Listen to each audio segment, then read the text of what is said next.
नौराते में आज, नौराते में आज मैया तेरे दर पे आए हैं। नौराते में आज, नौराते में आज मैया तेरे दर पे आए हैं। दो फूल गुड़हल के लाए हैं नौराते में आज। ओम या देवी सर्वभूतेषु शक्ति रूपेण संस्थितम नमस्तस्यै नमस्तस्यै नमस्तस्यै नमो नमः।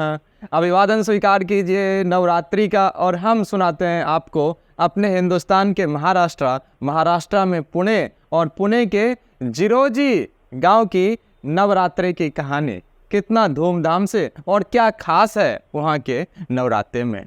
सर, वहाँ एक खांडोबा देवी का प्रसिद्ध मंदिर है और उस मंदिर में यात्रा कैसे मनाई जाती है जानना चाहेंगे क्या? Prominent spiritual writer Shri Devdutt Pattanaik sir एक जगह लिखते हैं दैनिक इकोनॉमिक्स में छपे अपने आर्टिकल में कि यहाँ पे कम से कम 100 जातियाँ हिंदुओं की इकट्ठा होती है और इसमें मान बांटने की प्रथा है नवरात्रे में यात्रा के दिन। अब ये मान बांटने का क्या रिचुअल है? देवदत्त सर लिखते हैं आगे कि इसमें हर एक जातियाँ अपने अपने हिसाब से मान बांटना, यानी उनका तय रिस्पॉन्सिबिलिटी है इस यात्रा के प्रोग्राम में। चाहे वो नोमैडिक प्रजाति के लोग हों, चाहे हम किसान हो, चाहे कोई दूध देने वाले मिल्कमैन कम्युनिटी से हो, चाहे फोर्जर हो जिन्हें हम लोग लोहार कहते हैं, गोल्ड स्मिथ हो जिन्हें हम सुनार कहते हैं, चाहे अन्य कितनी भी हर्डर्स हो जिन्हें हम गरेड़िया कहते हैं। हर एक कम्युनिटी से लोग वहाँ पे कम से कम 100 जातियों का पूरा होना इस रिचुअल में जरूरी है सर। और हर एक अपने अपने हिस्से का मान बांटते हैं। कैसे दिखाते हैं? यात्रा सेलिब्रेशन के पहले से ही इसकी तैयारियां शुरू हो जाती हैं और हर एक जाति के लोग अपना अपना मान पहले से ही तय कर लेते हैं। जैसे कोई माली समुदाय के लोग हैं तो वो फूल की जिम्मेदारी ले लेते हैं। कोई बनिया समुदाय के लोग हैं, बनिक समुदाय के लोग हैं तो फूड खाने पीने की जिम्मेदारी ले लेते हैं।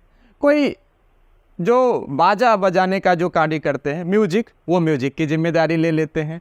और टर्मरिक, हल्दी इत्यादि की जिम्मेदारी कहार समुदाय के लोग ले लेते हैं। साफ सफाई का कार्यक्रम वाल्मीकि समुदाय के लोग खुश होके अपने आप से श्रद्धा भक्ति भाव से ले लेते हैं सर। भोजन बनाने का भार हलवाई भाई साहब ले लेते हैं। और ऐसे ही कहार, प्लान क्वीन कहते हैं उसे, इसकी जिम्मेदारी भी हिंदू सनातन समुदाय से ही एक जाति ले लेती है सर। सब हंस के एक दूसरे का सहयोग करते हुए इस प्रकार हमारे हिंदू की 100 से अधिक जातियां उस रिचुअल में इकट्ठा होती हैं और कहते हैं कि खांडोबा देवी और तमाम जो वहाँ देवी देवता हैं वो तभी प्रसन्न होते हैं जब कम से कम 100 जातियां अपना अपना मान बांटे, है ना सर। सनातन की एकता का प्रतीक जातियों में तोड़ना, धर्मों में आपस में बांटना और शासन करना अंग्रेजों की हुकूमत का मूल सूत्र रहा है।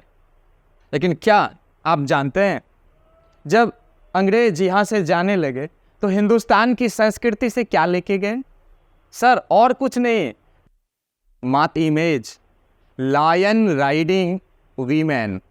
आज भी आप गूगल पे सर्च कीजिएगा sir, image of Britannia, lion riding women, शेर पे सवार एक मातृशक्ति आपको ब्रिटेन के इमेज में दिखेगा सर। वो अंग्रेज लोग हमसे सीख के गए और माता रानी हमें सिखाते हैं कि सारी जातियां एक होके रहिए। और सारी जातियों को एक करने वाला सिंबल ऑफ सिंक्रोनाइजेशन जी सनातन, ये धागा है। इसमें ये जातियां, ये फूल है, कोई मैरीगोल्ड है, कोई गुड़हल है, कोई गेंदा है, कोई गुलाब है, डिफरेंट जितनी भी हमारी जातियां हैं, इस सिंबल ऑफ सिंक्रोनाइजेशन का ये थ्रेड है। इस थ्रेड में जब इकट्ठा होती है तब ये माला बनता है सर। और आज का जो ये पॉलिटिकल इम्पेरेटिव्स है कि हर एक लोगों को अलग अलग जातियों में बांट दो, खैर ये उन्हें तो अपनी सत्ता तक पहुंचना है, शॉर्ट टर्म गोल है उनका। हमें तो लॉन्ग टर्म गोल है सर, हमें तो सनातन में इकट्ठा होकर रहना है, एकजुट होकर रहना है। और माता रानी यही कहती है कि आप अलग अलग फूलों की तरह अलग अलग खुशबू बिखेरते रहिए, लेकिन सनातन के इस थ्रेड में हमेशा एकजुट होकर बने रहिए। जय माता दी।